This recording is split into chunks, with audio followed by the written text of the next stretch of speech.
Sweetheart, and I am also the director and founder of Jesus Woman Ministries.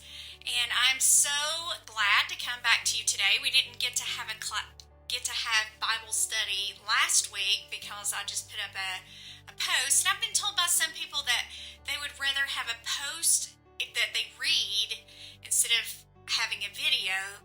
And then some people said they couldn't listen to the video as long as it was. So we are condensing the video, and we are going to do an hour-long podcast in the place of the hour-long video. And we're just going to share about 15 minutes, hopefully. I know that I'm long-winded.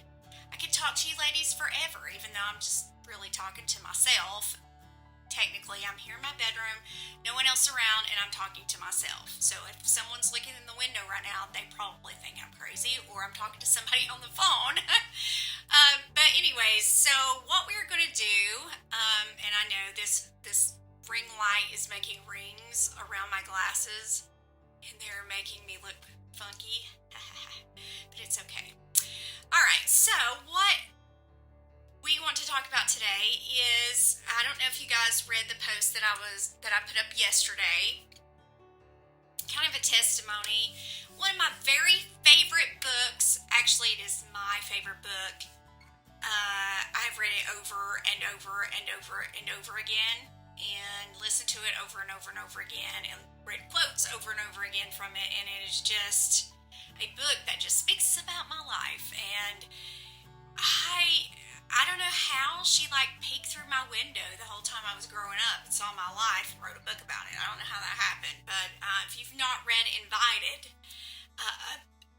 listen, even men could benefit from watching or from this book. Just what it says about rejection and all of that. It's just an amazing book, and I'm trying not to be long-winded. So let's go headlong into what we're going to be talking about today. Okay, Psalm 139, we talked about that in our post last week, or actually the one before that, when we were talking about the effects of relationships, how we see it when we look into our own reflection, okay? We look into the mirror, and we see our reflection. Most of the time, we see a very skewed, very mixed up view of ourselves. And I personally been through this on a very, very, very, very, very, I can't stress very enough, real level in my life.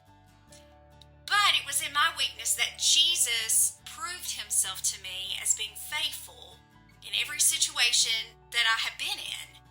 And even when in my weakness, he is strong. So this is an area that I've struggled, is an area of weakness. Now that doesn't mean that in another place I'm not strong, or that God hasn't called me or chose me. That's the same way for you. So many people put so many expectations on us that we feel like if we struggle with something, that we're not good enough, or that we got to keep it a secret because nobody can really know who we are, right? Nobody can really know what we struggle with. Well, ladies, let me tell you, God has called me to this generation. He has called me, whether I like it or not. I've struggled with it a lot, because sometimes God tells you to do something, and even though it is your heart, your God heart wants to do it, your flesh struggles to move forward in what God has called you to do. Hey, I get it. I've been there. When you do something like this, you put yourself out to be criticized and talked about or whatever. And as you can probably tell by my last post, that's something that I've dealt with a lot, is rejection. So I'm not worried that you're going to reject me. I know that I'm standing in the will of God, and that I am doing what he has called me to do, that I'm supposed to be a voice for women and a voice to the church in this generation. And how I plan to do that is just to be honest. Honesty. Let's just be honest, ladies. Let's be honest about all the struggles we have. Let's be honest about our weakness, and that in our weakness, he is made strong, right? So, the first thing I'm going to talk about is where we talked on the video before. It says, "Oh Lord, you have searched me and known me. You know my setting down and my rising up. You understand my thoughts afar off. You comprehend my path and my lying down, and you, and only you, are acquainted with all of my ways. For there is not a word on my tongue, but behold, O Lord, you know it altogether. For you have hedged me behind and before, and laid your hand on me. Such knowledge is too wonderful for me. It is high, I cannot attain it. So in other words, he's the one with the knowledge. He knows everything, the beginning from the end. What could I possibly know? He knows it all. He knows everything about me. It says, where can I go from your spirit? Or where can I flee from your presence? If I ascend into heaven, you, O Lord, are there. Let's see, where was I? I've lost my place already. Okay. If I make my bed in hell, behold, you are there. And if I take the wings of the morning and dwell in the uttermost parts of the sea, even there, your hand shall lead me, and your right hand shall uphold me. And if I say, surely the darkness shall fall on me, and even the night shall be light about me. Indeed, the darkness shall not hide from you, but the night shines as the day, and the darkness and the light are both alike to you, Lord. It doesn't matter how much darkness that is in this world right now, and there is a lot of it, but it doesn't matter. He's in the middle of it, and he has a plan. He has a plan. Okay, it says, for you were formed in the inwardmost parts. You covered me in my mother's womb. For I will praise you, for I am fearfully and wonderfully made. So we're going to stop right there. It also goes on to say that you were knitted in your mother's womb, fashioned, that the hairs on your head are numbered, that he knows them all. You are fully loved and fully known by God. There is nothing that is in you, in your family, in your future, in your past. Nothing about you is hidden from God. And if you will just truly understand God's love for you then, and all of the imperfectness about us, in all of the mistakes that we made, all the failures, everything. Sometimes we're not a good mother. Sometimes we scream at our children. Sometimes we scream at our husbands. Yeah, I do that sometimes. To be fully loved and fully known, most people don't understand that, because most of the time human love comes along with some type of expectation to fulfill, or a need for affirmation. And so we've been talking about the book Uninvited, which I think I probably forgot to mention the name of it at the beginning, and I'm sorry. I think her name was Turquist, I think. I don't know how to say her last name, but Lisa is her first name. She's an author. She's wrote a few books, and the one that I absolutely love is Uninvited.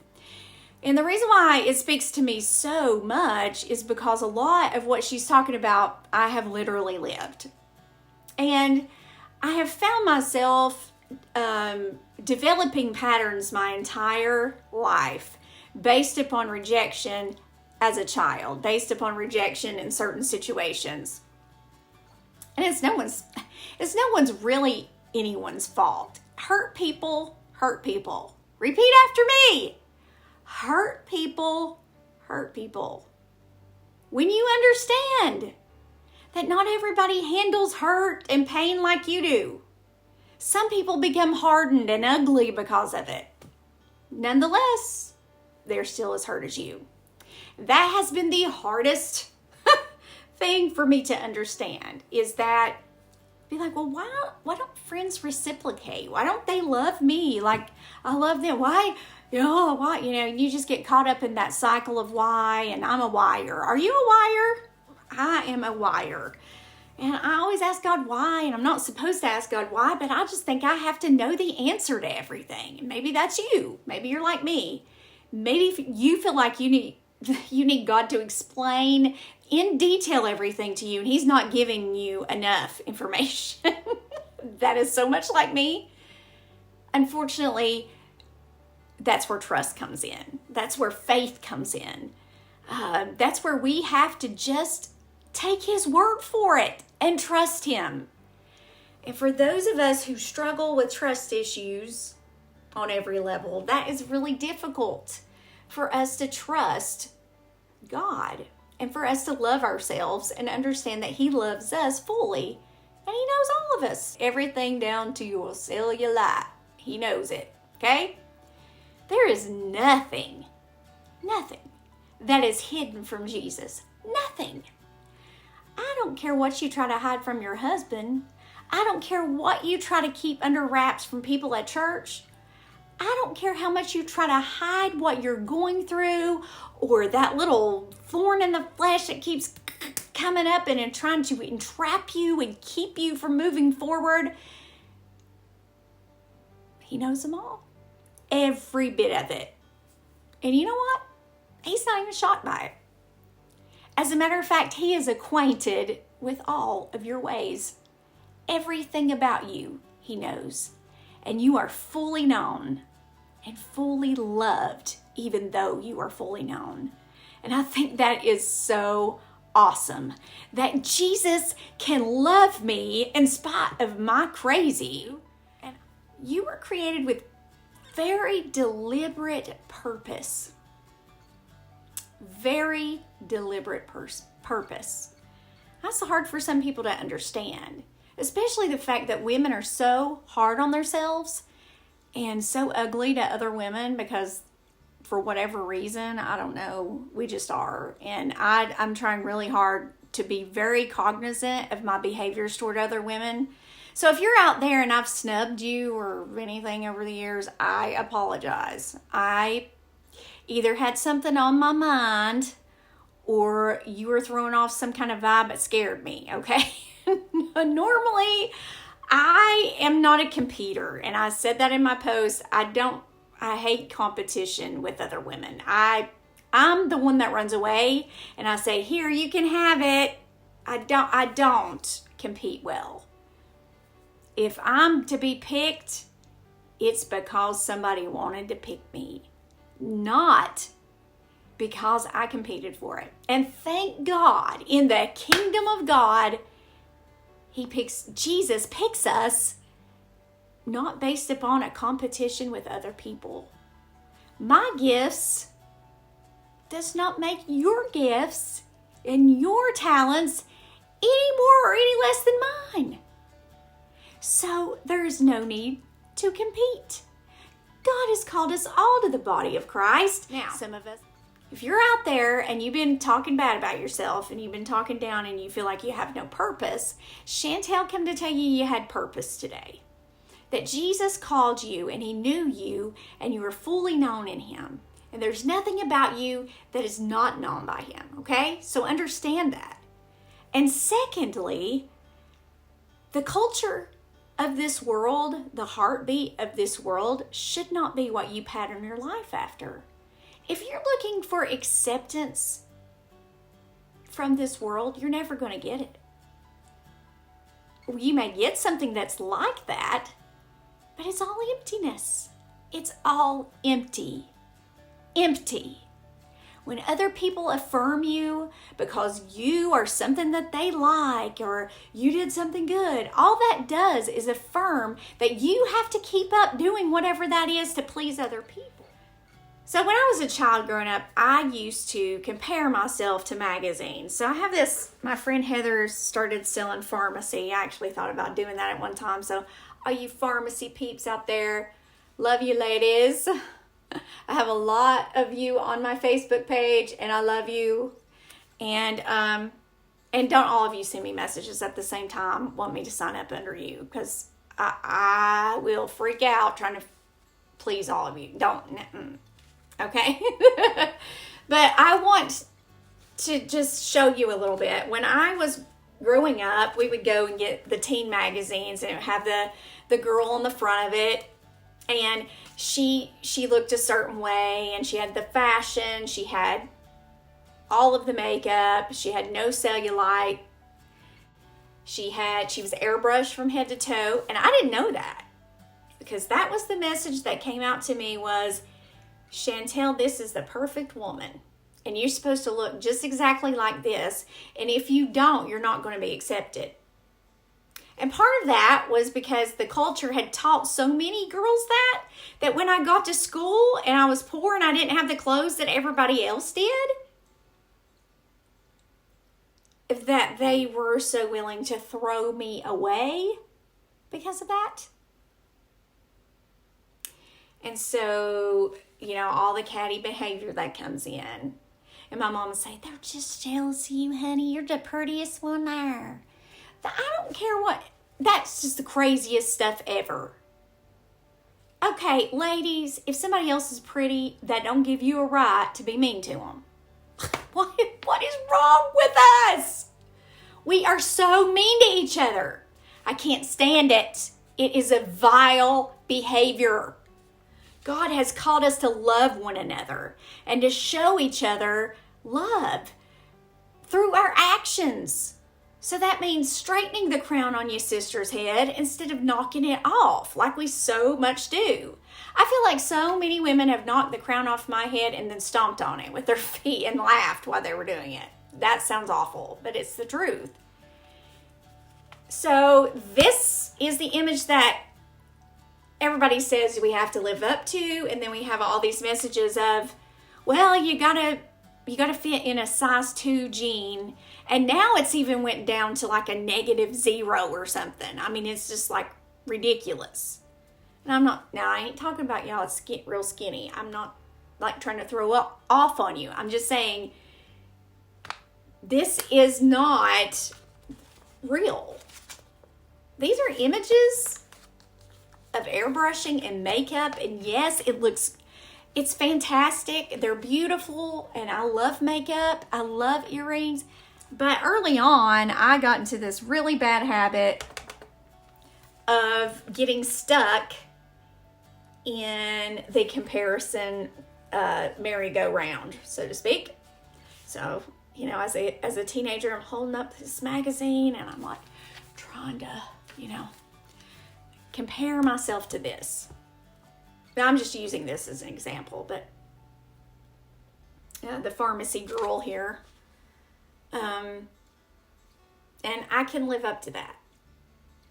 And then it was, I need the pendulum back to the middle and just tell you that you don't have to live up to anyone's expectations but God's, and that you are fully known and fully loved by Him.